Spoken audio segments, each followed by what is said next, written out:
Good evening and welcome to the Marshalltown City Council Candidate Forum for this election cycle.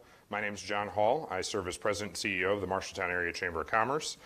Tonight we will be featuring the candidates running in opposed races that are on the ballot for Tuesday, November 7th.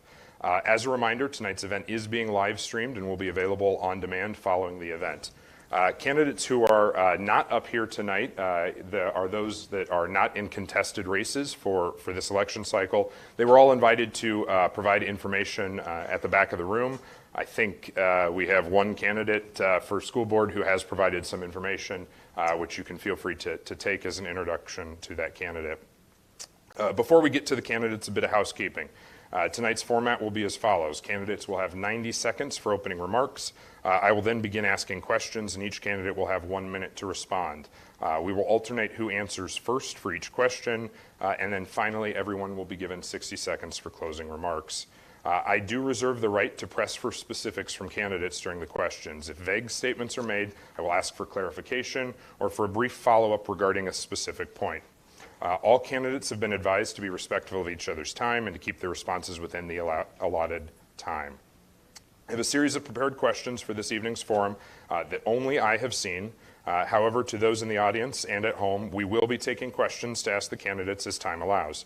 If you have a question relevant to all candidates, please text your question to 515-720-5305.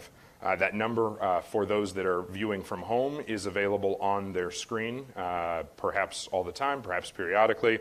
And then for those that are here in attendance tonight, we do have slides that periodically will rotate through that number. Now to the candidates. The City Council has 3 total seats up for election or re-election. Tonight we will feature candidates running for the 2nd Ward and at large. In 2nd Ward, we have 2 candidates vying for this seat, Incumbent Gabe Isom and Mark Mitchell. In the at-large race, we have 2 total candidates running for this seat, Incumbent Gary Thompson and Sonny Reyes. Each candidate will be provided with equal time to respond to each question. Sarah will be keeping time and flashing cards for 30 seconds, 15 seconds, and stop. And then we will go ahead and begin tonight with opening remarks from each candidate. You will have 90 seconds, and we will start with Gabe. Gabe will be keeping an eye on his wife, Christine, who's in the audience, who is due this Friday. In the event that I ask a really tough question and she stands up and shouts she's going into labor, we'll all just question a little bit whether that's true or not. But no, we're glad for you guys here, and good luck on Friday. Gabe, we'll go ahead and open with you. 90 seconds. As John said, Gabriel Isom, been a resident here in Marshalltown for a little over 11 years. Started my career here, met my wife here, started my family here. A little bit of background, obviously married to a Marshalltown native, raising our 19-month-old daughter Olivia, and as John stole the thunder, about to welcome our 2nd little one on Friday.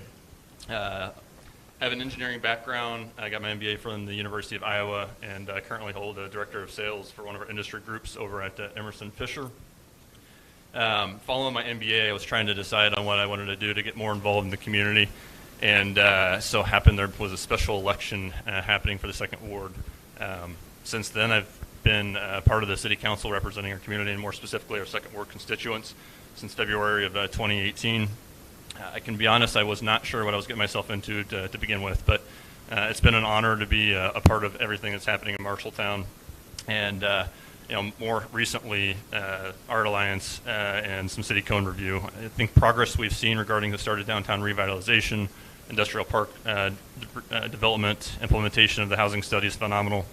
I'm proud to call Marshalltown home. Hope the community realizes that, and I hope that the last 6 years have demonstrated that. Thank you. Mark. First of all, I want to thank Mr. Hall for being the MC tonight, and I thank the library for providing us to meet in such a nice place. I was born and raised here in Marshalltown. I was born in Ward 2, which is now the Embers, and I've lived in all the wards in Marshalltown. I've been here 63 years now, and raised a family here. Worked at JBS, which is now it was Swift's, and I went to Lennox, worked there for 28 years, My father was a retiree, worked there 38 years, and he was served in the Korean War, served on the USS Gurkey, and my kids now live in this area still.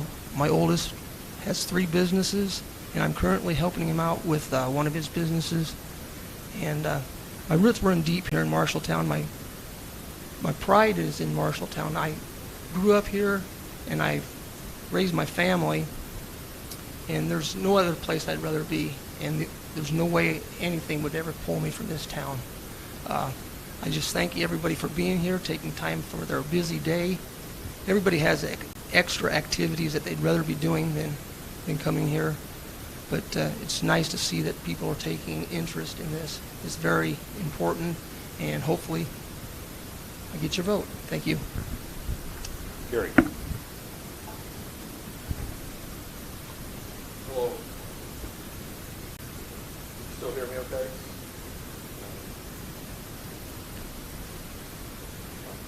How's that? That's better. Okay. So I'm Gary Thompson. I am the incumbent at large. So I'm going to make this real easy, real short for Sarah. Is there anyone that doesn't know me or know of my voting record? Because we can meet after this is over, and then you can beat me up out in the parking lot. Okay? So I'm going to clarify a few things tonight. I was named after Gary Thompson, the All-American at Iowa State, who was an All-American in '57. So for you Iowa State fans, that's a good thing. But I'm an Iowa Hawkeye fan. So, and I graduated from Iowa State. So now you can understand my voting record. I'm a little twisted. I'm not too old to admit my mistakes. You can ask Mr. Busby about the one I made this week by assuming something, and he corrected me. And then there's 2 questions that Mr. Hall is too much of a gentleman to ask tonight, so I'm going to ask them of myself. So, for you, do I own a clothes iron? Obviously not.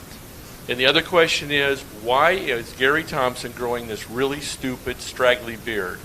And the answer to that is, as Billy pointed out, I've been asked to play Santa Claus at 2 events. The second event is on December 2nd. On December 3rd, this is coming off. So, and the reason they asked me was not for the beard, it was that I don't need a pillow this year.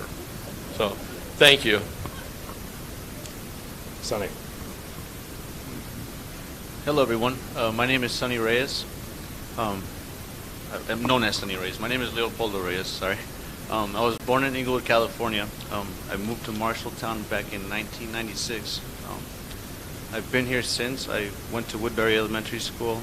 I also went to Anson Middle School. I graduated from Marshalltown High School.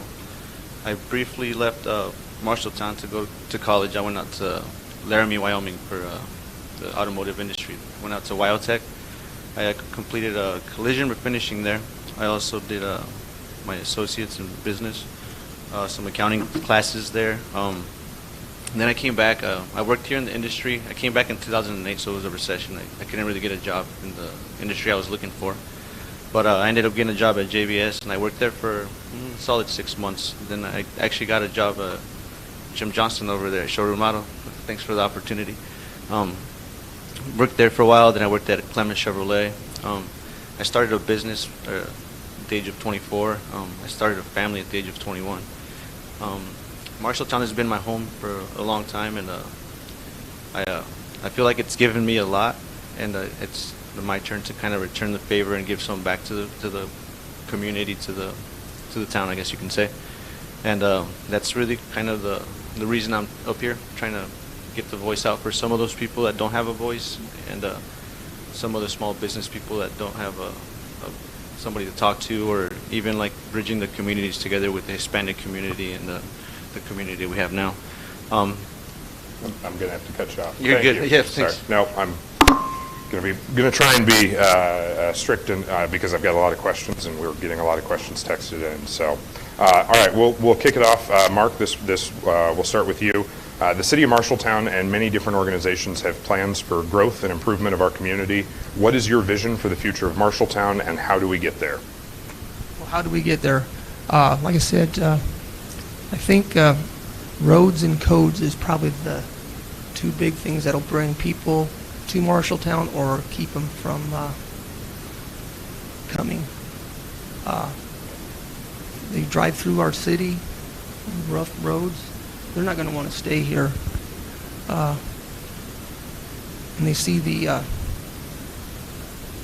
buildings and stuff not being kept up, and they would just rather have enforced codes so that things do look nice again. It's been a long time since and part of it is probably because of the derecho and the tornadoes that we suffered. But I think if we all pull together, help our neighbors out if they need help, that we can be a diamond. Thank you. Gary. As I said in the TR interview, that the questions that Mr. Meharry sent to all the candidates, I honestly believe there's nothing wrong with living in a town of 27,000. I grew up here, moved away for a few years, came back to raise my kids. So I saw something of value in this town, and I think we still have that. So, like I said in the paper, there's nothing wrong with being the nicest, cleanest, and safest town of 27,000 in the country. That's where I think we should concentrate. And then the growth will happen organically and maybe get us 28, 29, or 30,000. So I think we just need to concentrate on taking care of what the town has now, the infrastructure, and slowly moving forward in a very methodical and common sense approach. Thank you. Could you repeat the question, please? Yeah, the City of Marshalltown and many different organizations have plans for growth and improvement of our community. What is your vision for the future of Marshalltown, and how do we get there? My vision for the future of Marshalltown is to just get everybody together on the same page. I feel like we need to be a little more transparent with our planning so that people are all on the same page and we could all pull together to create a plan that's going to put us in the right direction. I feel like if we stay divided and people are always pulling and tugging in different directions, we're kind of not really getting anywhere. So I feel like transparency and our game plan would be a very good thing to let people know what we're doing and how we're doing it so we can all go in the same direction and go forward. Gabe. Yeah, I think that growth is not one variable, which is population. Growth is a lot of different things. And I think that growth is happening before us. I think if you look from the recovery of the tornado derecho and just take some of the data from our building report and you look at the amount of value driven within the community, 240 million. If you look at the number of new dwellings, 96, 336 new living units. Growth is not a short-term goal. It's our catalyst to increase revenues, increased amenities, investment in our quality of life. I think that we're going to continue to realize success through the continued momentum that we already have that's happening. We have a number of projects done, in progress, in the works to make Marshalltown a safer community, a thriving community, thriving that celebrates our rich history and our diversity. It's happening before us. We just need to continue to be doing it. Thank you all. All right, our second question this evening, we'll start with Gary. The entire country is suffering from labor shortages and workforce challenges, and Marshalltown is not immune. Given the large industries in our community and significant job center the City of Marshalltown is for surrounding communities, what strategies would you like to see us pursue in order to overcome this workforce challenge locally? That's a great question, because that's a question that is happening nationwide. And honestly, I think we need to turn to the school system, and maybe it's as simple as a civics class like we used to have in the old days, that we understand the value of our hometown and what the children can contribute once they get out of high school or get out of college. Honestly, I couldn't keep my kids here. Okay, I have 2 children. They moved away. So I want to keep your kids here, your grandkids here, because I want people to understand this is a great town. And the challenge is, it's not so much bringing in new industry, it's just finding the few people that want to work at the existing companies we have. And like I said before, if every company in town hired 1 or 2 more people, and those people did want to work at an existing business, the town would understand exponential growth in our vitality. So thank you.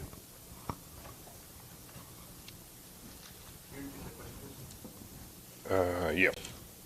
So the entire country is suffering from labor shortages and workforce challenges, and Marshalltown is not immune. Given the large industries in our community and significant job center the city of Marshalltown is for surrounding communities, what strategies would you like to see us pursue in order to overcome this workforce challenge locally? I think that in order to get more people to come work or just want to work, we have to make town more friendly to be in, I guess you can say, or make it so people want to work or work here, you know. I guess I'm not sure what that entails of. I feel like maybe just getting people, I don't know, I guess, do we need to advertise more on job strategies, or do we need to get specialists to come in here and kind of guide us in the direction of doing that? I mean, maybe we just need to get somebody to come in here and help us with that. I guess I'm not an expert on how to get people to get to work. I'm a hardworking kind of guy and I like to work, but it's never been an issue to me. Maybe we just need to get some kind of strategy to get people to want to work or give them incentive to want to work in the businesses we have here. Thank you. Gabe. I think the question kind of relates to what the city can do there, and I think we've seen existing businesses grow and evolve over time. New businesses appear through some of the growth we've seen recently, and a lot of investment in some of the infrastructure that creates some opportunities for new businesses to become a reality.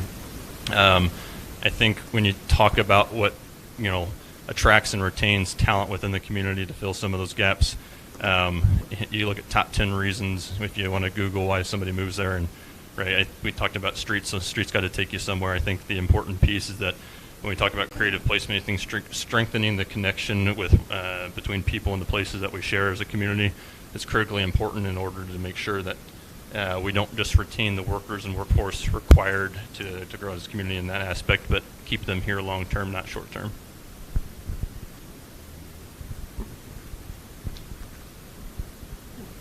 That's a good question. I think it starts at home. I think the parents need to give their children more structure, interact more with them, have more tasks for them to do, and get them off social media and get out and learn what it's like to be out in the real world. For instance, take your children out and let them help, even if they're not very good at helping them. And this is small children, because if you don't have them interact with when they're little, when they grow up, they won't want to go out and work. So it's got to start at a young age, and even if they mow the yard and they do different circles in there, at least they're learning how to do it. Just get them out and interact with them. Thank you. As a reminder, please make sure you hold the microphone close enough to ensure that everybody can hear. All right, the next question, we'll start with you, Sonny, and it's going to be about road infrastructure, a topic we've already heard come up a couple of times this evening. So road infrastructure continues to be a large topic in our community, especially coming out of the failed franchise fee vote. How would you like to prioritize improvement of our crumbling infrastructure, and how would you propose we pay for it? I believe that the streets do need to be fixed, the roads. The proposed plan that was proposed before that was turned down, I felt like it was a pretty good plan. Like I said, I feel like transparency is one of those things where, like, if we told our community what the game plan was and exactly what we're doing with that money or where that money's going or how long it's going to last, I feel like the community would get behind us and we can actually get some stuff done. That's kind of what I think on the roads. As far as the other question, I guess. And then how do we pay for it? It was how do we prioritize improvement? And how I think we could pay for it ourselves, to be honest. As with my business experience and knowing that, like, you have to put the work in and not everything's going to come right away and it's going to be tough at the beginning. But at the end of the day, in the future for our kids, that's what we're doing it for at the end of the day. So if it's a 10-year plan, well, that 10-year plan is going to pay off for them, or for the future. Yep.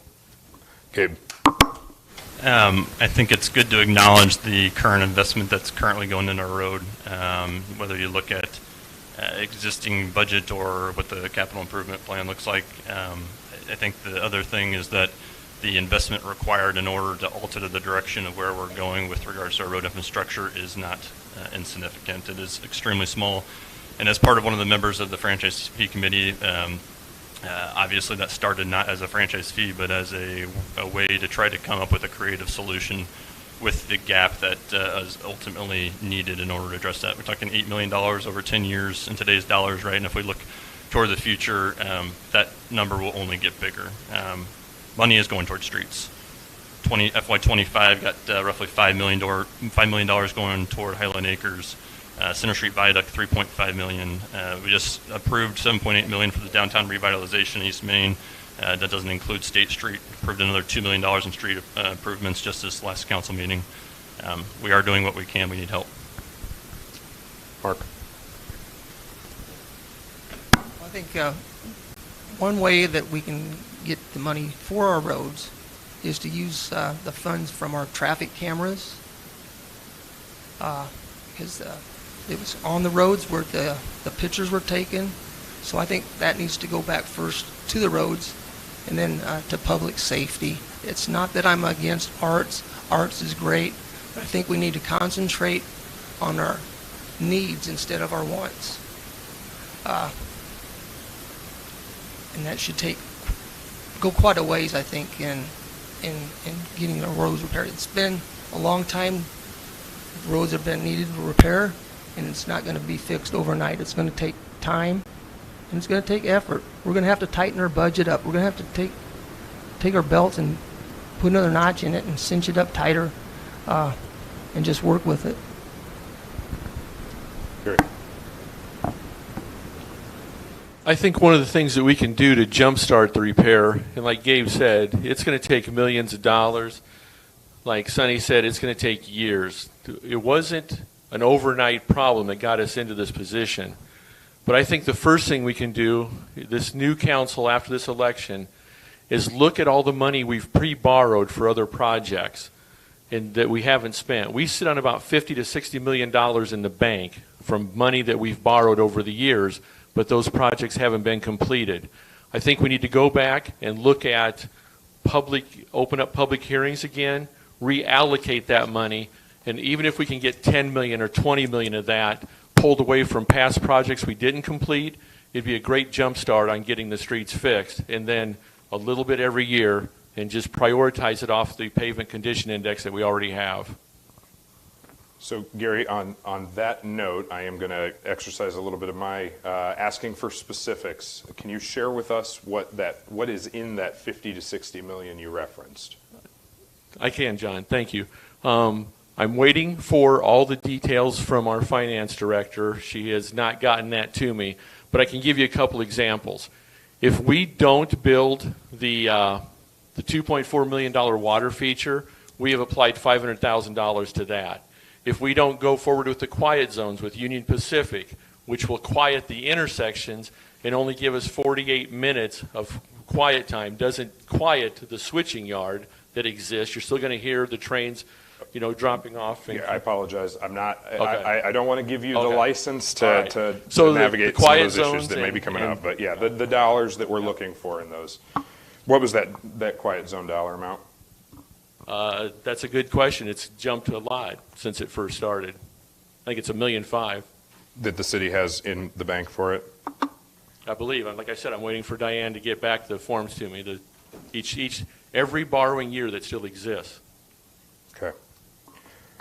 All right. This next question, we're going to start with Gabe. This is a lengthy question, and I apologize in advance. So tax increment financing, or TIF, has been utilized to achieve investment and reinvestment in Marshalltown for years. Recent projects have included Carl of Marshalltown's investment on the north side of town and the Willards and Hopkins building redevelopments in downtown Marshalltown. Neither of these projects would have occurred in these ways without this tool. Are you in favor of utilizing TIF for projects like these, or would you like to do away with the tool and with projects like those mentioned? Gabe, we'll start with you. Thanks, John. Pretty easy question. Can we pause for a quick second? We're running into some microphone issues. And we're going to pass the mic down here. Here, I'll take that. Thank you. Hello. Good. There we go. I think a pretty easy question. I think, yes, we need to continue to utilize tools as John mentioned. I think when you look at Carl's on the north side of town, spurring $20 million of investment in there, hopefully catalyst for other business owners on that side of town, and ultimately into a gateway into our community. I couldn't be more thrilled with the investment that they're making and that we're helping as a community to make happen. And I think when we look downtown, kind of as a beacon for our community, and creating some vibrancy and opportunity, both from a housing perspective, new retail space, and otherwise, I don't know why anybody would be against that. I most definitely am not.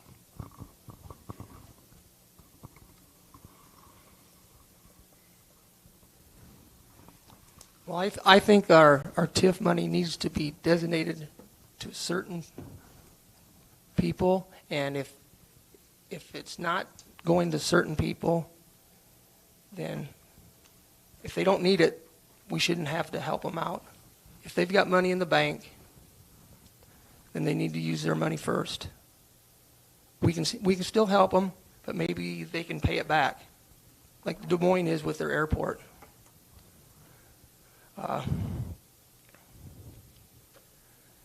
Because there's money there that should be used for what it's supposed to be used for. Like for the library, if it's designated for the library, let the library use it. Don't put it someplace else. Put it to use where it needs to be go. Thank you.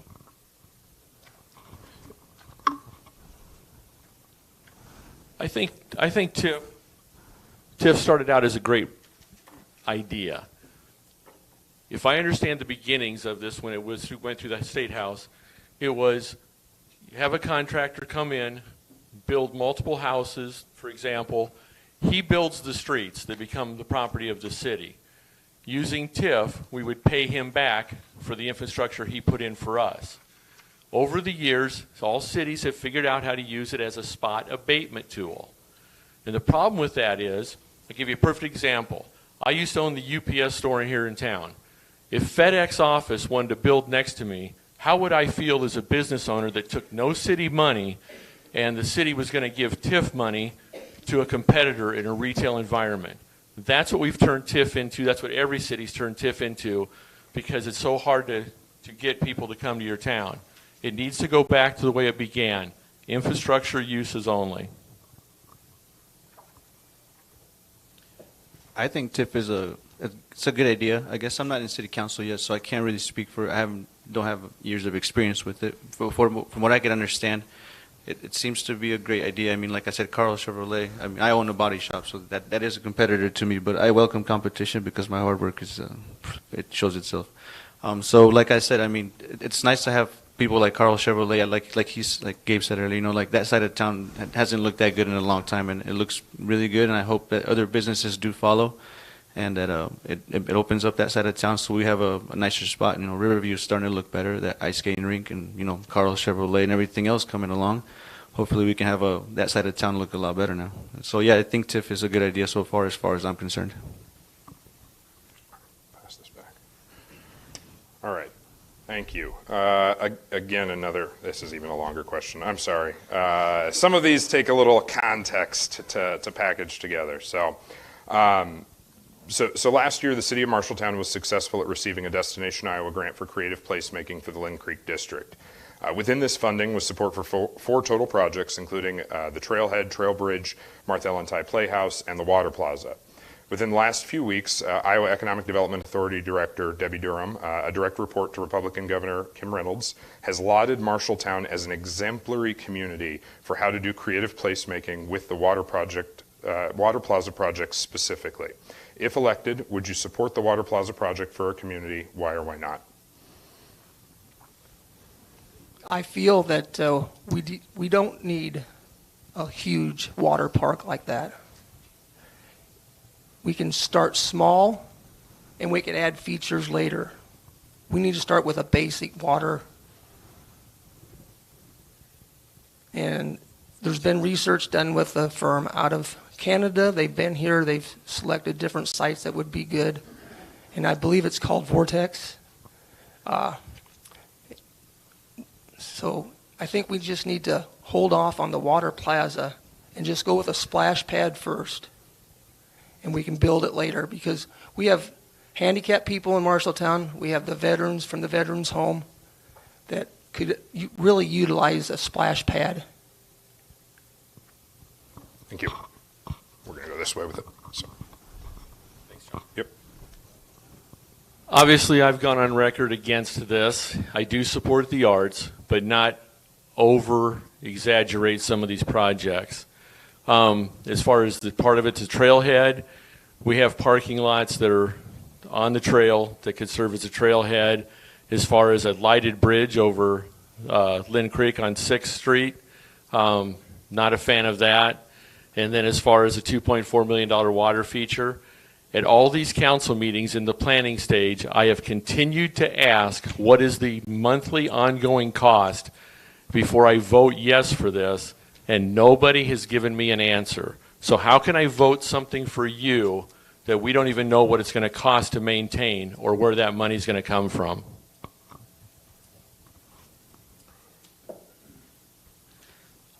I think the water plaza is a good idea.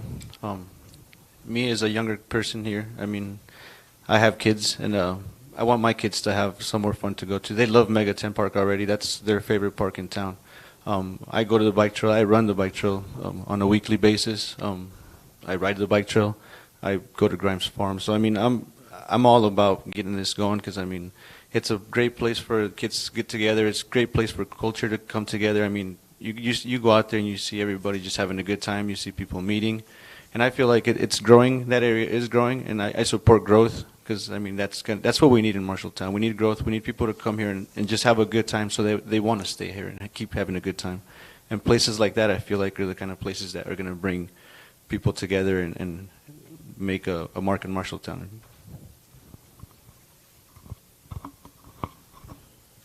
But down to Gabe, please. Thank you. I think it's important that we right-size projects for Marshalltown, but I don't think that means that we have to be a catalog community.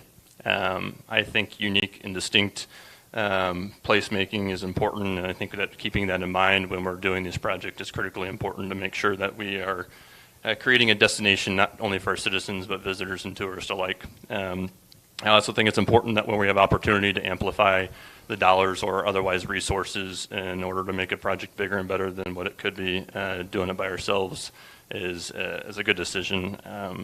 We were 1 in 10 communities to receive this funding on the original allocation from Destination Iowa. I think it speaks volumes to the direction we're going as a community. I of course support that.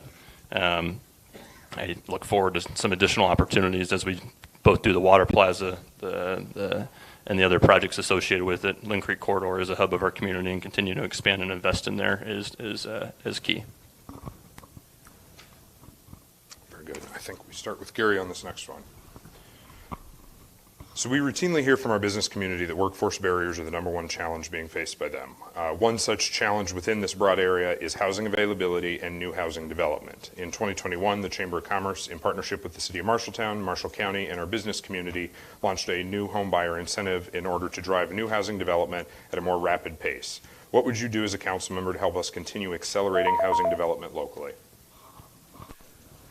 I think the biggest obstacle we have with that issue is the 10,000 incentive. It's good for people that are starting out. It doesn't make financial sense for somebody that's buying a house in the $200,000 to $300,000 range. It's better to take the 3-year tax abatement. So, and we limit that 10,000. It has to be at 180. The question is, can we build houses and get people into them under $180,000? And the answer is probably no, we can't. But I think that's where we need to concentrate, is on starter homes and start this process to get people out of rental properties into homes at a lower cost. And again, it's probably Habitat for Humanity, it's probably a lot of volunteers, but I think where the focus needs to go is getting starter homes in all these vacant lots, especially after the tornado. I think that's also a great idea, getting some starter homes going and stuff like that. I also feel like just in general, Marshalltown getting the streets cleaned up and us going in the right direction with that and getting the uptown area looking good, and like I said, Carl's and all that different stuff, I feel like that's going to make our city more desirable and get people that are developers out here to kind of come out and be more interested in building homes and seeing that there's actually some money and people that are actually trying to buy homes and stuff like that. It all is just going to take a little bit of time, like I said. As long as we keep moving in the right direction, I feel like all those things will kind of just follow, little by little. Down to Gabe. I guess first off, 2019 housing study noted, I think, 333 incremental rental properties needed for Marshalltown. I don't know the numbers as far as single-family housing or otherwise, but I think if you look off Washington and Toll Street, I think if you look off South 7th Avenue, Crosby Park, some of the lots being developed with regards to Creekside Estates, we are making a monumental change with regards to our housing infrastructure. Single-family housing, just driving over off of West Merle Hibbs and Southridge. I think we need a wide array, not just rentals or starter homes, but houses for families to grow into. We need opportunities for our current residents to, as we start a family or otherwise, grow into, not just start. We have a wide demographic of people here, and we need to support all of them.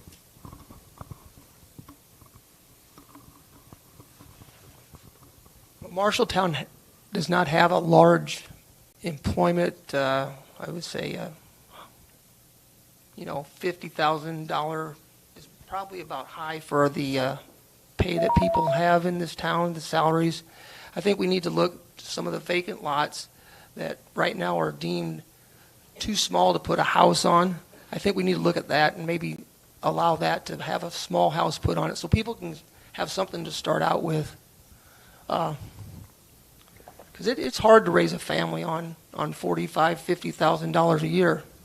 I know I struggled when I was raising my family, and now it's even worse because the value of the dollar is not there as it was. It costs more to raise a family now. Utilities are up, and I just think we need to really look at that so that some of our younger people can get started.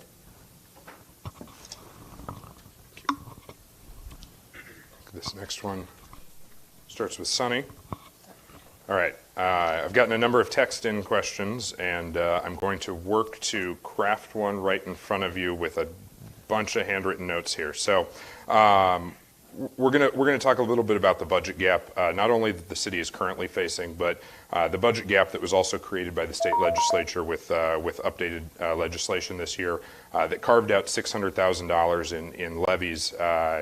And specifically, there were a number of questions, not just by Sarah, a number of questions about the $200,000 for the library, and trying to figure out how do we support that. And so I guess I'd start that with how do we approach the budget shortfalls that we've got, and what would you work to support within the $600,000 that the city is facing to cut?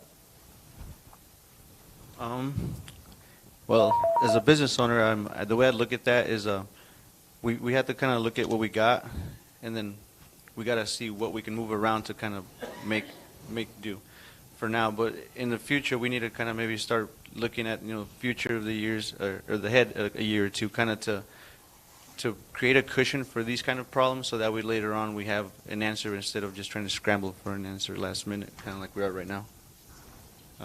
That's about it. Thank you. Gabe? I guess first and foremost, I think deficit gets thrown around a lot, and I think when you look at a $99 million total revenue or just a $17 million general fund, it's important to highlight what a deficit means with regards to that. And when you're talking $200,000, you're either talking 0.16% or less than 1% of the as compared to our general fund. So I would say we're maximizing our budget to its fullest potential. We are going to have shortfalls. I think it's important that we realize the library is a key piece of our community. I'll continue to support that, and I think we have to make some decisions. I think those decisions are how are we creative in order to add some additional revenue. ATE, we've allocated toward the police department to support some funding that otherwise may be questioned with regards to where we're going to do that. Similar for code enforcement and public, our parks and rec. So creative solutions in order to fill the gap, and we're already doing that today. We need to continue to strive to do it more. I apologize. We're gonna swap mics again. I think that dinging you may be hearing in the room is a low battery. Yeah, I'll swap you here.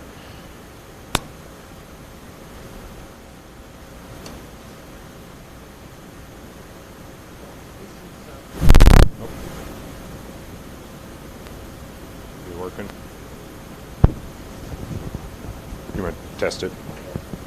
No? All right, we're going with the lapel mic being handed around. It's the fail-safe backup, so.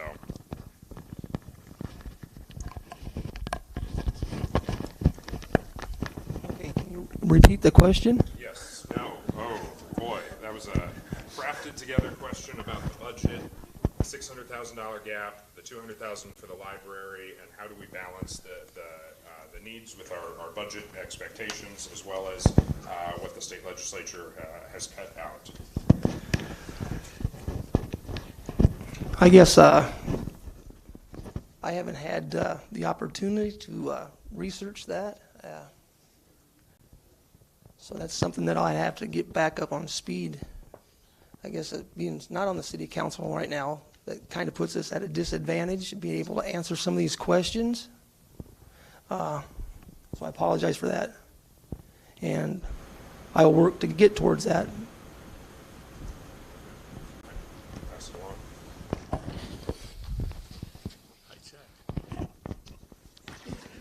along. Gabe's right. The shortage in the general fund isn't that much, but it is enough that it's an issue of trust, your trust in us. You know, we should figure out how to balance that so you can believe in us on bigger projects and have your support, you know, when we move into some bigger funding issues. So that's where Gabe and I fundamentally disagree on that. The other thing is the levy. It was very confusing at first. It's getting better. We will not lose everything because the town will probably not hit that growth factor to change that. So we're probably got some time on the levies for the band, the library, civic center. So we little time on that before we've got to figure out how to cut things. I don't believe in furloughing employees, okay? I've said that and fought against that. So with your help, we can figure this out.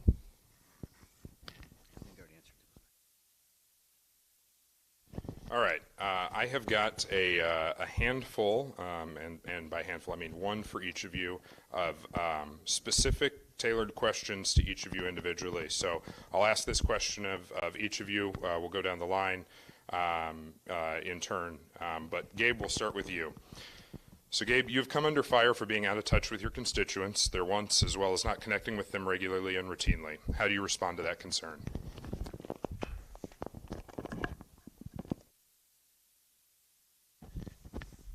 I guess first and foremost, I think trying to touch every constituent throughout the second ward is a feat in itself. I do not claim to be available 24/7. I have a family I'm raising, a job that I'm working, and I do my very best to be as active as I can from a city council perspective, representing my constituents. My phone is always available. It's listed. My address is listed. My email's listed. For those that have reached out to me in any of those fashions, I always do my best to provide a timely response. I will always be a voice to advocate for change. I always have an ear to listen to make sure that we're driving toward a direction that suits the wants and needs of the constituents I represent. I'm not fearful to have a conversation, so the door and the invite is wide open.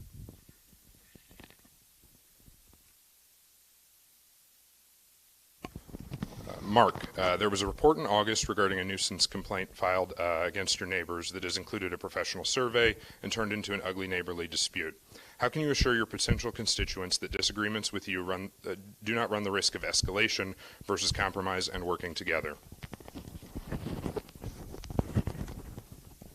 First of all, I believe that it's not neighbors that need to report stuff like that, that it's up to the code enforcement officer to drive around, finding violations, then going back to his desk and writing up a paper and submitting it. And that would be a lot more beneficial to the neighborhood, to neighbors, and that's what we all got to get back to, is helping our neighbors do stuff. If our neighbor needs some help to do stuff and you volunteer to help them and they refuse the help, then that's another issue. But first of all, I think we just need to let the code enforcement officer, and if he needs additional help to do his job, then we need to find a way to help him out.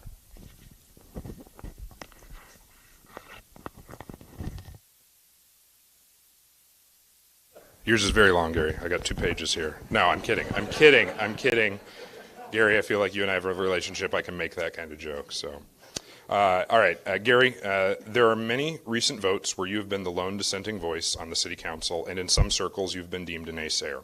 Can you talk about your ability to serve as a leader within the council and move some of your specific goals across the finish line by seeking compromise with other council members? I was been waiting for that question. Okay, my votes are very simple. Everything we do involves spending money. So when the vote comes to me, I look at it and just say, is this the best way to spend the money we have, the limited resources today? And that's the reason for a lot of my no votes. And I'm going to tell you something a lot of you don't know. I don't want to throw our former city administrator under the bus, but I need to clear this out. Ideas I have taken to her that could have been supported by my fellow councilmen they never made it to the council meetings on the agenda. So hopefully, to answer John's question, with the new city administrator, I will have a partner that I can bring my ideas to the council that I see as a way to move things forward in the city. Gary, I'm going to push for a specific example or two within that. Okay. Can you give me a specific example or two of times where you brought something to a former city administrator and it was not brought forward? Yeah. Development of the empty lots downtown. And I'm not going to tell you what the ideas are because it's still in process.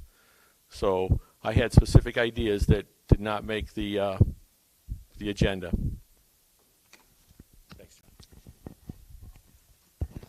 Sonny, last week the Times-Republican published side-by-side questionnaires for the city council election in which the responses you provided were short and lacking substantive solutions and details.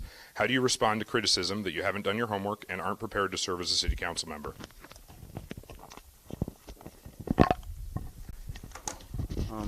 Well, first of all, I'm new to this, the whole city council thing. It's something that I hope to get really good at. Whenever I devote myself to something, I normally do pretty well at it. So yeah, my answers were very short. I don't have the experience that Gary has or Gabe does. If I were elected, I'm sure I could come up here next election and I can talk just like those guys. But right now, I'm the new guy and I'm just trying to learn the trick of the trade here. I'm hoping that my experience in business and my determination shows through and people will actually want to vote for me. I mean, that's really what I got going on for me. Other than that, like I said, I am unexperienced, but I am young and I'm willing to learn, and that's kind of what I pride myself in, is putting my hard work ethic into things and making things happen. But yeah. I hope you all felt equally challenged and threatened by those questions. They are uncomfortable to write and uncomfortable to ask, but I think they're important questions to address. So this next question will start with Mark. Tell us about some ways you currently volunteer or are involved in supporting the community. Well, this might take more time. First of all, when we had our tornado, I did a firewood ministry, and that consists of having wood on hand for people that needed it to heat their house. For instance, we had one person that thought they had enough firewood to get them through because their propane was gone. And we went out there and she'd had enough for maybe 3 days. So we loaded up a truck, we took a load out and gave it to her. Other things that I volunteered at was I went 2 mission trips. One was in Jamaica. I know it sounds like it's a vacation, but it wasn't. It was to build a church. And they only have enough money to build step by step. They can't complete a whole project. And the other one was down at an orphanage in Mexico. It was through the church. Other things that I volunteered at would be t-ball, soccer.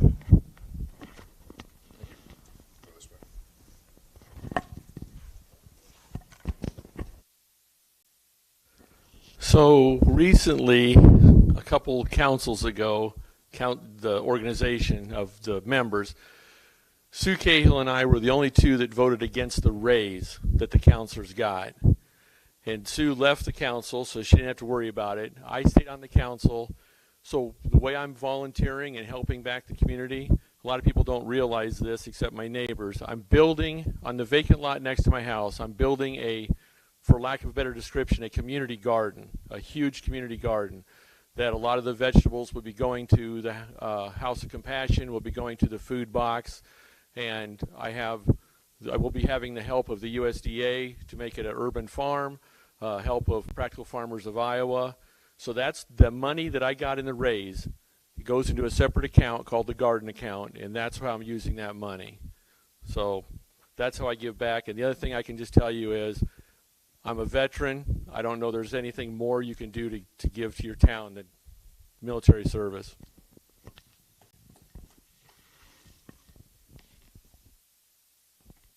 I volunteer on, I guess I don't volunteer my time too much. I'm a busy guy. I run a business and I have 3 daughters and a wife, and I stay very busy most times. But for me, volunteering wise, I guess I contribute to the community a lot. I sponsor just about anything and everything that anybody wants to come in and get sponsored. I do softball, kickball, soccer fields, soccer teams, baseball teams, softball teams. I'm willing to help anybody that needs help. If anybody need me to go out and do anything like the derecho, I clean trees up for the neighbors. I help the golf course. I'll help anybody and anybody that's willing needs help. You know. As far as volunteering goes, I don't know. I'm willing to do anything. If you guys need any help, just shout. You know, I always like helping. You know, I like to lead by example, and if I need to get out there and do some work, then I'm up for it.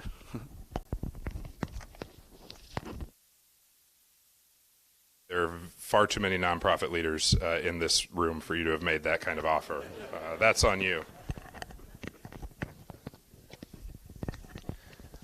So I guess as a city councilor, I take the opportunity where I can in order to get involved in different ways. I think that it's important to highlight that city council doesn't mean just going to the second and fourth Mondays of the month from a meeting perspective. There's a lot of outside activity. I mentioned some of them when we kicked ourselves off this morning as far as being a part of the committee for the Art and Culture Master Plan through development and implementation of that. I've been a part of the code rewrite from a city perspective to do some of the cleanup. Obviously still some legwork to go.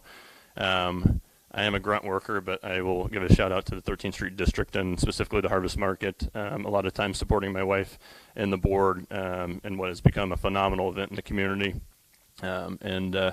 As Sonny said, outside of work and raising a family, I do my best to get involved, if nothing else, to support the events and things happening in our community. So I find that just as equally important as volunteering is making sure we're showing up to the hard work and effort being put forth by other nonprofits and organizations. Thank you. I think this will probably be our final question before we move to closing remarks. Code enforcement has been a long topic of conversation, including being talked about by both incumbents up here at some point. For those that are incumbents, are you satisfied with where code enforcement has moved during your tenure on council?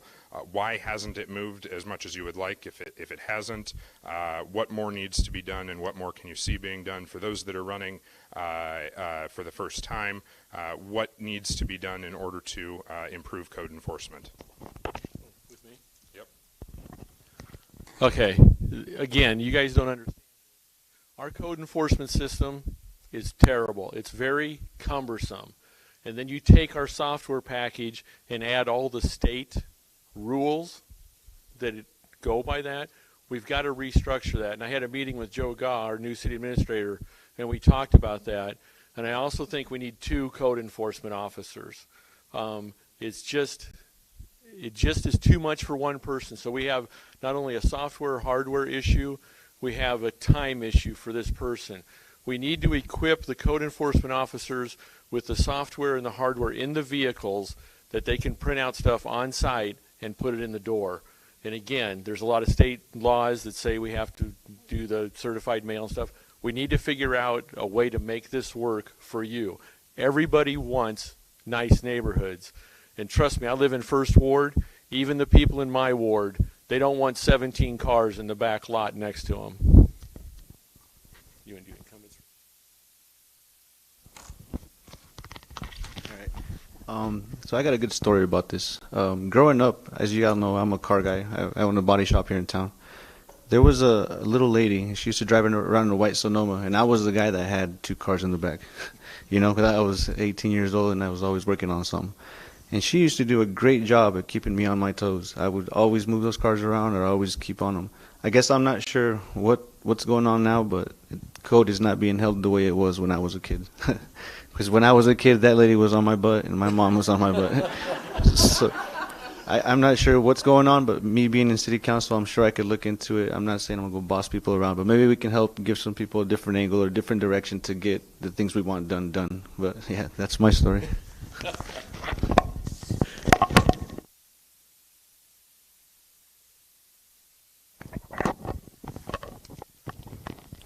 I think Sonny and Gary both hit the nail on the head. I have been an advocate for adding a second nuisance officer as well. I think it's critically important that we focus on that just from a community look and feel as we have visitors and our community members themselves in our community. I think Sonny also hit it on the head. I think as community members and citizens of the community, we need to hold each other accountable. That's not just for the nuisance officer themselves to hold the community to accountable. I give a shout out to Joe. That guy works his butt off when it comes to nuisance and code enforcement. He is a one-man stop, and I do agree we need to do some more to allow for tools to create some efficiencies in order to enforce it. I think it's also important to highlight, though, that we are busy. Over 500 code and nuisance enforcements year to date. Only 67 currently open. That's 13%. We're doing every way we can. We need your help, and we're going to continue to work to improve the system.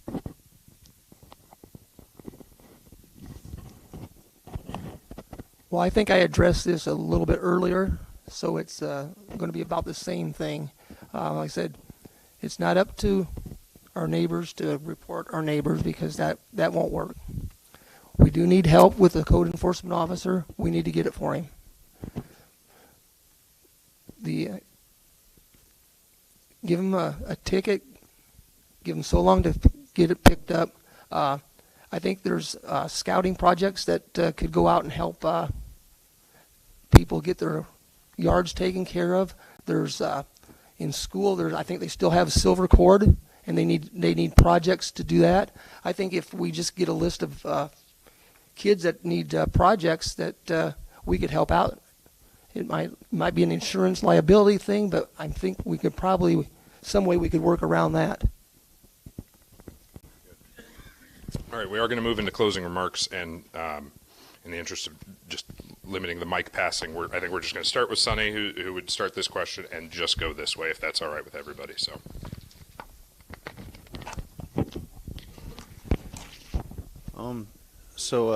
Again, I would like to run for city council to try to make some difference. I hope that everybody here sees my my hard work, and my business leadership skills, and the ability to hopefully bring 2 communities together and make one whole community, and hopefully just push Marshalltown in the right direction so we can all move forward and have that friendly community that we all want, and a better place for our kids to grow up one day, and just make all the right decisions. I hope, I hope I can be the voice for a lot of you people here, a lot of people that aren't even here, so that way we can move Marshalltown forward. And not just a voice for the Hispanic community, the voice for my generation, the voice for the people that just have the families that are barely coming up and are going to stay here for a long time, for the people that are starting small businesses. I would like to be the voice for all those people.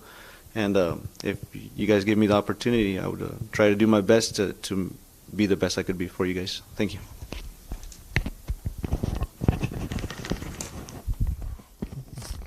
The one thing I want to do, if elected to a second term, is get rid of that term naysayer.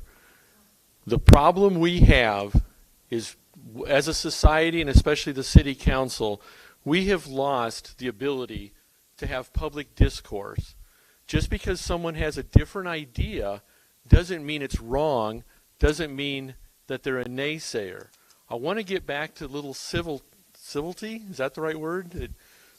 Yeah, that we can have discussions without,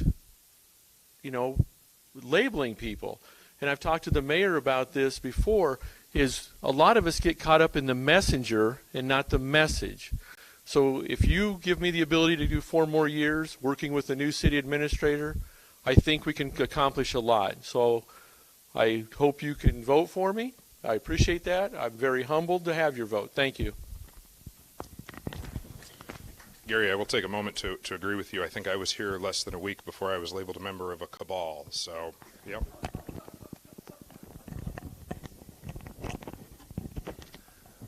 Well, I just want to thank the community for showing up tonight, showing their support for elections. And we just need to listen to what our neighbors have to say and keep focused on we're here to help everybody. If somebody can't do something, then we need to help them out. There's different ways of doing this, and I think if the city council just pulls together and they can talk these things out, stay focused on what we need to get accomplished, what we need to do to bring people to Marshalltown, fixing up our roads and beautifying our neighborhoods. That doesn't mean we have to go out and spend a lot of money putting flowers in along the highway. We just need to take care of our own properties, and if we need help, just reach out and ask for some help. I'm sure there's all kinds of people that would be out there to help out.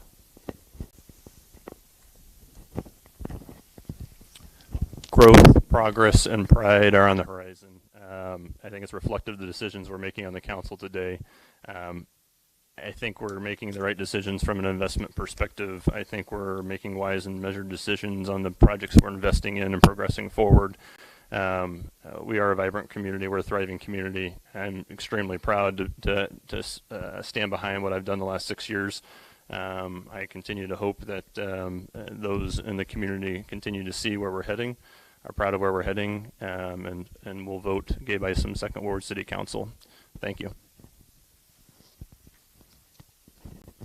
All right. Thank you all for being here tonight, for tuning in via the live stream. Thank you to the library for hosting us this evening. Thank you to Sarah for keeping everybody on time and on track. KDAO, KFJB for the live stream. We appreciate all of you being up here. We appreciate everybody's time and energy. And a reminder, the election is Tuesday, November 7th. Voting is taking place currently at the county courthouse or on the correct County Election Center. Good catch. And then voting at your polling place on Tuesday, November 7th. Thank you all. Thank you.